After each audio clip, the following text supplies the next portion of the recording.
ఎక్కడో ఉన్న హిమాలయాలకు వెళ్ళారు, నేచర్ని ఎంజాయ్ చేశారు, వచ్చారు. ఫారెస్ట్ అంటే ఇష్టం అంటున్నారు. పక్కన ఉన్న నల్లమల గురించి ఏమైనా ఐడియా ఉందా? నల్లమల ఫారెస్ట్ బ్యాక్గ్రౌండ్లో ఉన్నటువంటి రహస్యాలు తెలుసుకోవాలని, ట్రెక్కింగ్లని చాలామంది జిజ్ఞాసతో తిరుగుతుంటారు. అంటే అక్కడేముంది తెలుసుకుందాం, ఇక్కడేముంది ఫస్ట్ పార్ట్కి అక్కడికి వెళ్ళాను. అక్కడ మన మారేడుమిల్లి ఫారెస్ట్ మారేడుమిల్లి 2-3 రోజులు షూటింగ్ లేకపోతే అక్కడ ఒక ట్రైబుల్ని తీసుకొని మేము మీ ఇద్దరమే ఫారెస్ట్కి వెళ్ళాలని ప్రయత్నించాం. జంతువులు ఎక్కువ ఉంటాయి కదా, అందుకని విలేజ్కి వెళ్ళి ఒక ట్రైబుల్ని మేము జోడి తీసుకొని గైడ్ లా అన్నం తీసుకొని ఎక్కడెక్కడ వాటర్ ఫాల్స్, ఎక్కడెక్కడ జంతువులు రహస్యాలు, ఎక్కడెక్కడ గుహలన్నీ కూడా ఎత్తికి చేసాం అనమాట. ఇక్కడ మేము ఎక్కడికి వెళ్ళినా నల్లమల ఫారెస్ట్ కూడా వెళ్ళి కొండ గుహల్లో కూడా కూర్చున్నాం అనమాట. ఎందుకంటే కొండ ఎత్తైన కొండలు ఫారెస్ట్ అట్లే ఉంటుంది. ఏం లేదు, తలకోన వెళ్ళినప్పుడు కూడా మేము ఫారెస్ట్లో వెళ్ళి నడిచేవాడు. ఓకే, ఎన్ని రోజులు ఉన్నా సార్ అది మన పుష్ప షూటింగ్ అప్పుడు?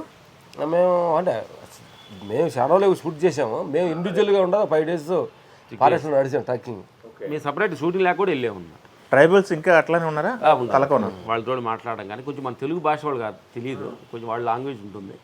ఓకే, సరే. మేము కొన్ని తెగలకు కూడా ఈ ఆహార నియమాలకు సంబంధించినవన్నీ కూడా ఒక్కొక్క తెగతో కూడా ఇవన్నీ ఒక్కొక్క ప్యాకేజీ లాగా బ్యాగులు, పప్పు, సిరిధాన్యాలన్నీ పెట్టి ఒక్కొక్క తెగట్ట కొన్ని సర్వీస్ కూడా చేసాం. ఎందుకంటే వాళ్ళు అడవిలో దొరికేది మాత్రమే తిని బతుకుతుంటారు కదా, తెలియదు కాబట్టి.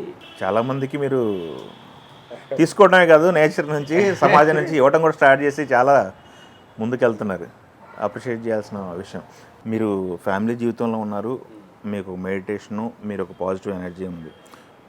చాలామంది కూడా ఫ్యామిలీస్ని వదిలేసి లేకపోతే ఏదో మెడిటేషన్కి వెళ్ళిపోయి ఘోరాలని అఘోరాలని చాలా వింటుంటాం. అవి ఏమన్నా మీకు తెలుసు? వాటి గురించి తెలుసా? ఇన్ఫర్మేషన్ ఉందా మీ దగ్గర ఏమన్నా? అన్నిటి గురించి తెలుసుకొని అంటున్నట్టుగా ఉన్నాం.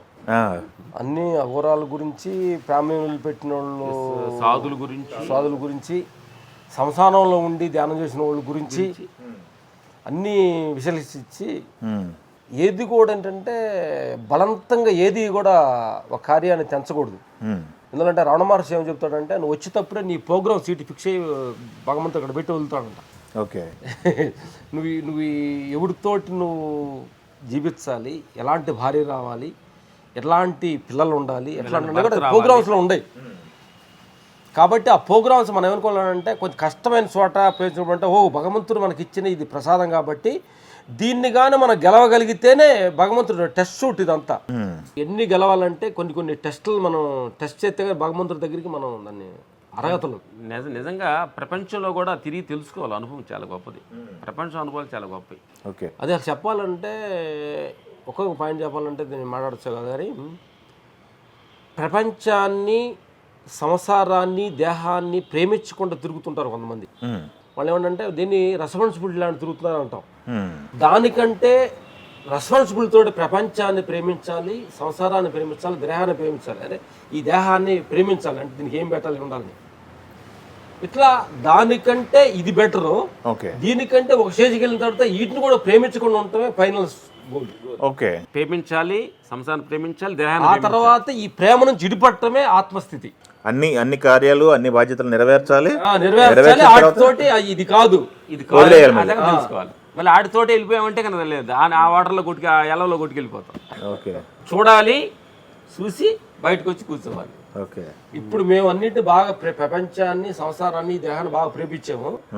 ఇప్పుడు ప్రేమించిన తర్వాత ఇప్పుడు ప్రేమని వదిలేస్తున్నారు, ఇంకా వదిలేసుకుంటే తిరుగుముఖం పట్టాము అన్నమాట. ఓకే, అందుకని చెప్పి మేము సంసారానికి దూరంగా ఉంటాం కాదు, ప్రపంచానికి దూరం ఉంటాం కాదు, దేహానికి దూరం ఉంటాం కాదు. దేహానికి దూరంగా ఉండలేవు, దూరంతో ఉండాలి మరణించేదాకా. సంసారంలో ఉండాలి, మ్యారేజ్ సమాజంలో ఉండాలి, బాధ్యత. అందుకని ప్రేమ బలంగా పెంచుకోవద్దు.